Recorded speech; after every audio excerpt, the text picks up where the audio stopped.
Variety of தோசையில் அடுத்து நம்ம பார்க்க போகிறது ஐஸ்கிரீம் தோசை.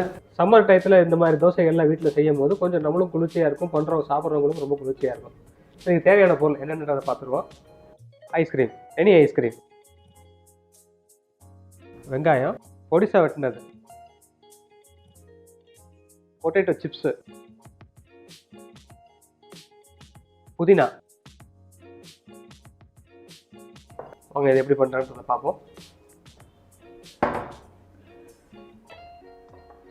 வெங்காயத்தை வச்சு க்ளீன் பண்ணிக்குவோம். எதுக்காக வெங்காயத்தை வச்சு க்ளீன் பண்ணுறேன்னா, அடுத்து நம்ம போடக்கூடிய தோசை தவாவில் ஒட்டாமல் இருக்கும் ஒன்று, ரெண்டாவது நல்ல ஒரு மணமாகவும் இருக்கும்.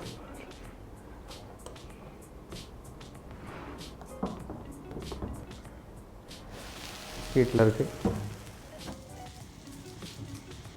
லோ ஃப்ளேம்லேயே வச்சு ஊற்றுங்க.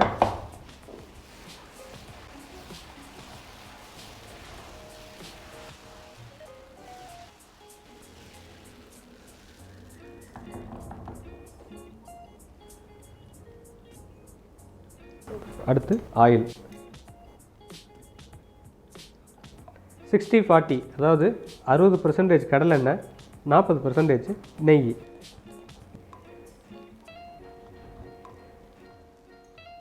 நல்லா மணமாக ஊற்றுறதுனால ஒன்றும் தவறில்லை. ஆனியன் கொஞ்சம், புதினா, இட்லி பொடி. எல்லா தோசையிலையுமே இட்லி பொடி சேர்க்குறது ரொம்ப நல்லது. நல்லதுங்கிறத விட டேஸ்ட் கொஞ்சம் நல்லாயிருக்கும். இந்த சிப்ஸை நல்லா நொறுக்கி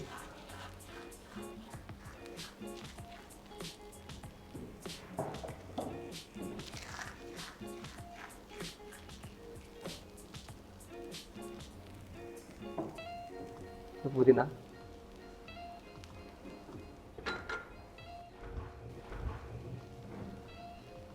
ரெடி ஆச்சு.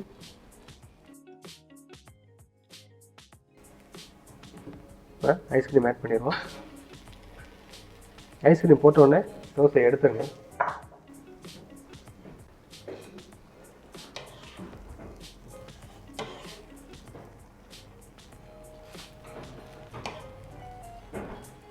அடுப்பு ஆஃப் பண்ணிடுவோம்.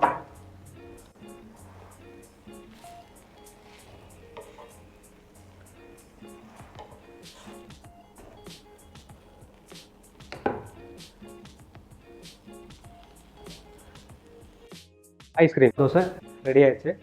பிளேட்டை சர்வீஸ் பண்ணிடலாம்.